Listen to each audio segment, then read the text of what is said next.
ഞാൻ കായംകുളത്ത് ഒരു പ്രാവശ്യം ഈ കിഡ്നിയും കരളൊക്കെ കൊടുത്ത ആൾക്കാരെ ആദരിക്കുന്ന ഒരു ഫംഗ്ഷന് പോയി. പലരെയും ഞാനിങ്ങനെ ആദരിച്ചപ്പോ ഒരാൾ വന്നപ്പോ ആർക്കാ കൊടുത്തല്ലച്ചോ, കിട്ടിയതാ. എന്ത് കിട്ടി? കിഡ്നിയാണോ? കിഡ്നി അല്ലച്ചോ, ലിവറാണ് എനിക്ക് കിട്ടിയത്. ആരാ തന്നെ? എന്റെ മോനാണച്ചോ. ഞാൻ രണ്ടു വാക്ക് പറഞ്ഞോളാൻ പറഞ്ഞു.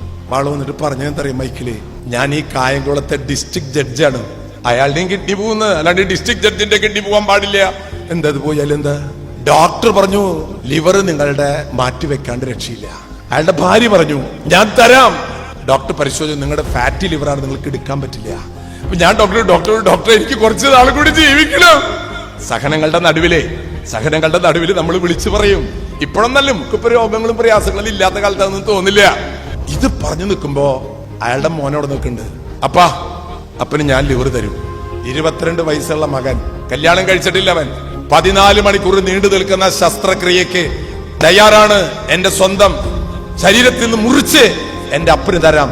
സ്നേഹം സഹനമാണ് പ്രിയമുള്ളവരെ. വെറുതെ വർത്താനല്ല അച്ഛൻ നിങ്ങളോട് പറയുന്നത്. അപ്പോ വന്നിട്ട് ആ അപ്പച്ചൻ പറയണം, എന്റെ മോൻ അങ്ങനെ പറഞ്ഞപ്പച്ച എനിക്ക് മരിച്ചാ മതി എന്നാ തോന്നിയത്. അതെന്താ അങ്ങനെ തോന്നണേ? തന്തയ്ക്കും തള്ളയ്ക്കും കഞ്ഞിവെള്ളം പോലും കൊടുക്കാത്ത കാലത്ത്, ഗ്യാസ് കുറ്റി എടുത്തിട്ട് അമ്മേരെ തലക്കടിച്ചു കൊല്ലുന്ന കാലത്ത്, സ്വത്തിന്റെ തർക്കത്തിന്റെ പേരിൽ അപ്പനമ്മയ്ക്കും വിഷം കലക്കി കൊടുക്കുന്ന കാലത്ത്, എന്റെ മകൻ ഇങ്ങനൊരു മകനെ ദൈവം എനിക്ക് തന്നില്ലേ?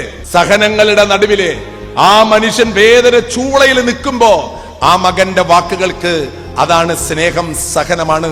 ആ സ്നേഹത്തിന് ആർക്ക് വിലയിടാൻ പറ്റും? അങ്ങനെ ആ മകന്റെ ലിവറാണ് അച്ഛൻ എന്റെ ശരീരത്തിലിരിക്കണത്. ഞാൻ കണ്ണു തുറന്നപ്പോ ഓപ്പറേഷൻ കഴിഞ്ഞപ്പോ ചോദിച്ചു, മോനവിടെ? നേഴ്സുമാർ വെയിറ്റ് 2 ദിവസം കഴിഞ്ഞിട്ട് വരും.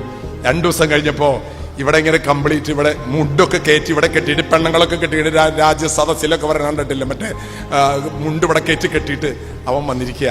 കൈ ഇങ്ങനെ പിടിച്ചിട്ടുണ്ട്. എന്താ? യൂറിന്റെ ബാഗ്. അവൻ വന്നപ്പോ നോക്കണ്. അപ്പോ അപ്പം കരയുമ്പോ, എന്തിനപ്പം കരയണേ? പ്രിയമുള്ളവരെ, കുരിശിൽ കിടക്കുന്ന കർത്താവ് ബാഗ് പിടിച്ച് വന്ന ആ മകനുണ്ടല്ലോ, മകനാ നിനക്ക് വേണ്ടി